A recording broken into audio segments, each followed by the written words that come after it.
सत्य वचन, अमर वचन, जीवित वचन, दिव्य वचन, सत्य वचन, अमर वचन, जीवित वचन। साई दा बामा बनी दा बामा बगरे रे सनी रे सनी रे सनी रे सनी रे सा। दिव्य वचन, सत्य वचन, अमर वचन, जीवित वचन, दिव्य वचन, दिव्य वचन।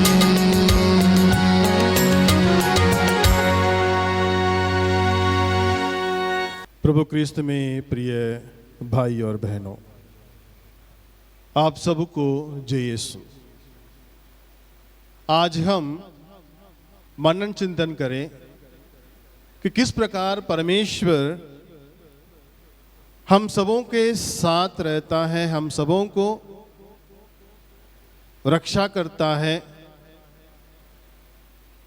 हम सबों का साथ देता है, साथ निभाता है,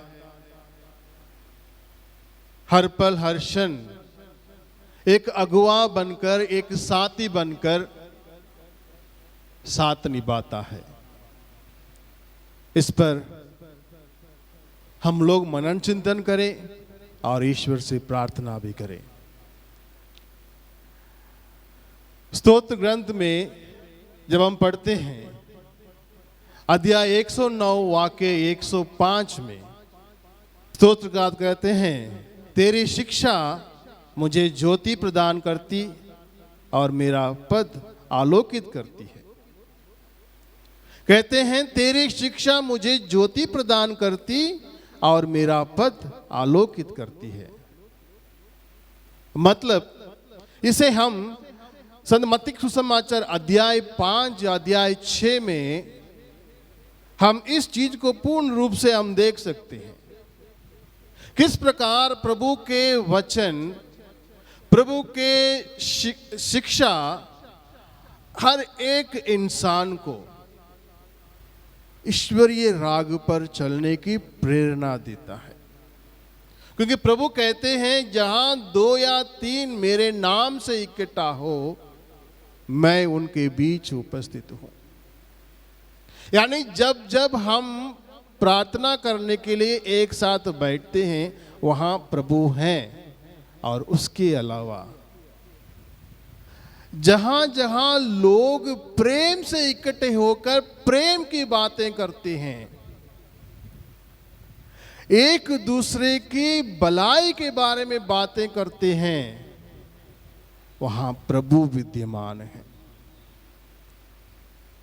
और उसी को ही हम संत मत्ती के सुसमाचार अध्याय 5 और 6 में हम लोग देख सकते हैं। प्रभु कहते हैं तुम संसार की ज्योति हो, और कहते हैं तुम पृथ्वी के नमक हो। ये ज्योति और ये नमक दोनों बनना है। हमें प्रभु के साथ रहना है, प्रभु के साथ होना है, मतलब प्रभु के पचिन्हों पर चलना है। और इसीलिए प्रभु का वचन हमारी रक्षा करता है हर प्रकार की बुराई से, हर प्रकार की गलती से, हर प्रकार की पाप से, हर प्रकार की गुनाह से। प्रभु वचन में कहते हैं हत्या मत करो, और आगे कहते हैं मेल मिलाप करो, व्याभिचार मत करो, झूठी गवाही मत दो, अपने सताने वालों के लिए प्रार्थना करो, अपने पड़ोसी से प्रेम करो। इन सारी चीजों को हम आगे देखते हैं। फिर कहते हैं एक दूसरे की सहायता करो। ये सारी बातों को ये अध्याय 5 और अध्याय 6 में संत मत्ती सुसमाचार में हम लोग देखते हैं। इन वचनों के द्वारा प्रभु हमारी रक्षा करता है, हमारे हर एक व्यक्ति को पापों से गिरने से। गुनाह में पड़ने से हमारी रक्षा करता है, हमारी साथ देता है।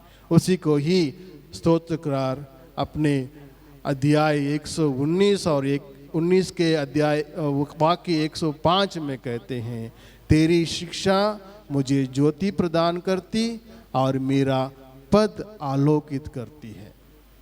यानी जो व्यक्ति ईश्वर के वचन को अपने जीवन में लेता है, ईश्वर के वचन को अपने जीवन का मकसद बनाता है, वो व्यक्ति कभी पाप में नहीं पड़ता है, वो व्यक्ति कभी गुनाह के राह पर नहीं चलता है, वो ईश्वर के प्रिय बन जाता है और वो पवित्र बन जाता है।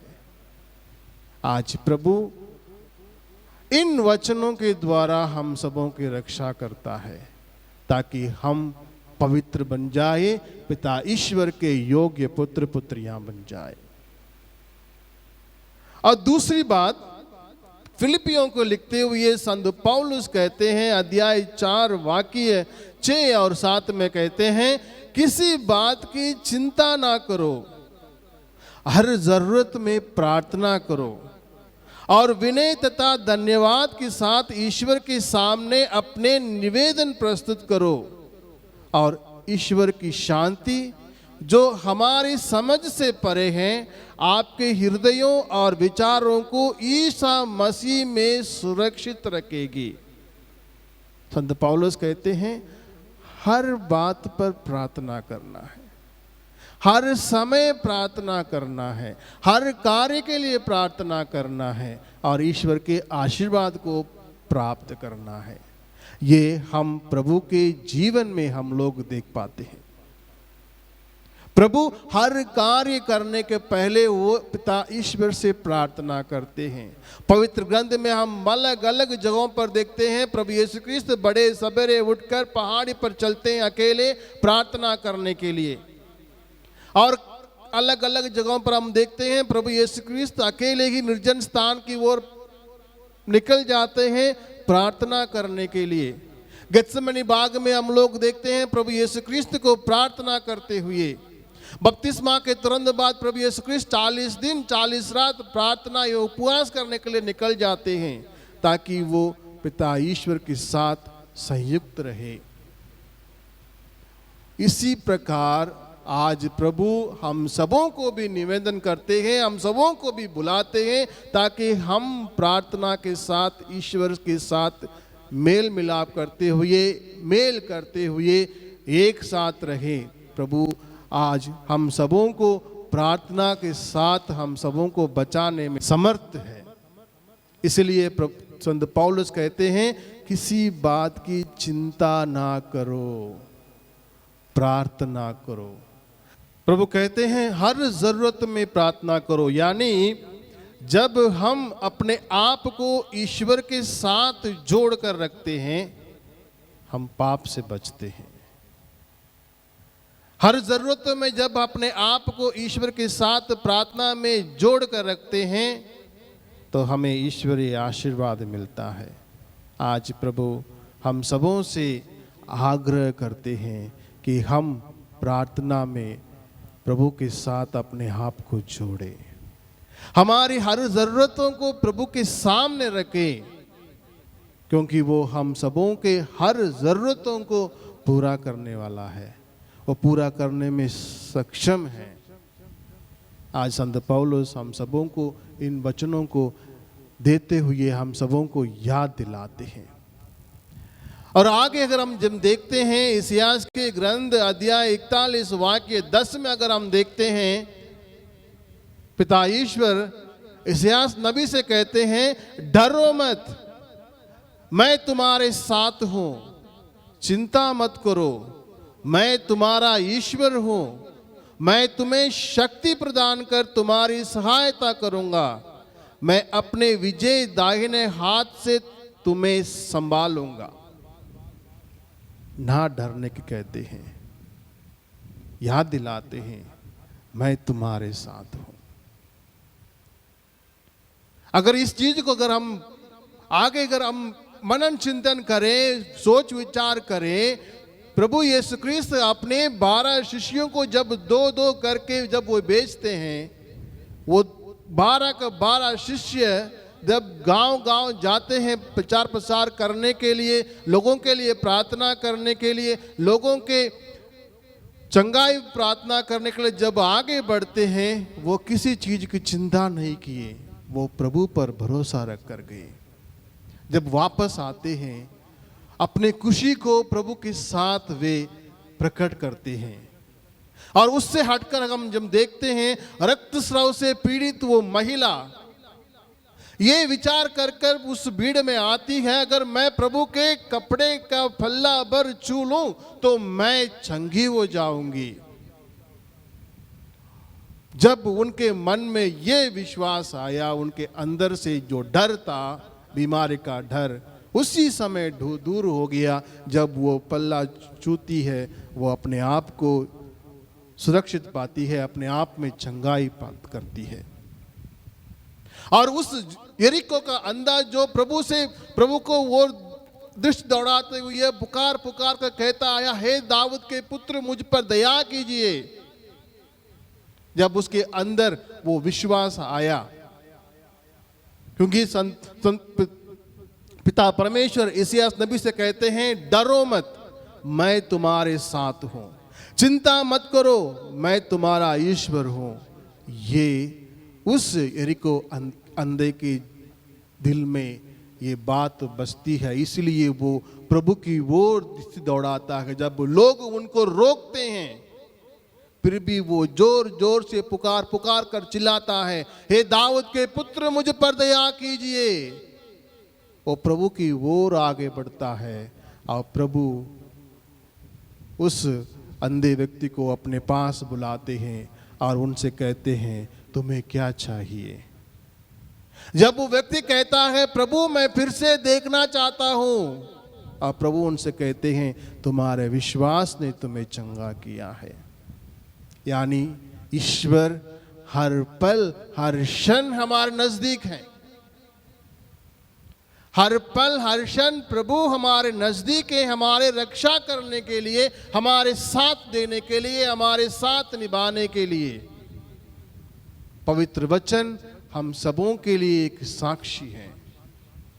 उस प्रभु को हमें ढूंढना है, उस प्रभु को हमें अपने अंदर पाना है, देखना है, एक दूसरे में परखना है, वचन में देखना है, हमारे विश्वास में देखना है।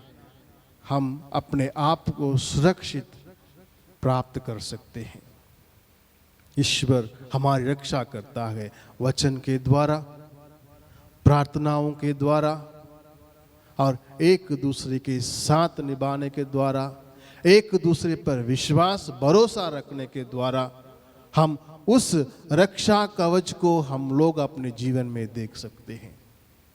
आइए प्रभु में मेरे प्रिय भाई और बहनों, उस प्रभु के सम्मुख अपने आप को पूर्ण रूप से समर्पित करें, जो प्रभु हम सबों की रक्षा करने की, हम सबों की सुरक्षा प्रदान करने की तैयार है।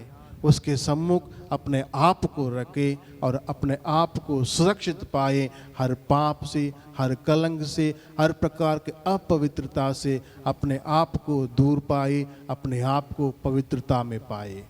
इसके लिए हम ईश्वर से प्रार्थना करें, ईश्वर हम सबों को आशीष एवं कृपा प्रदान करे।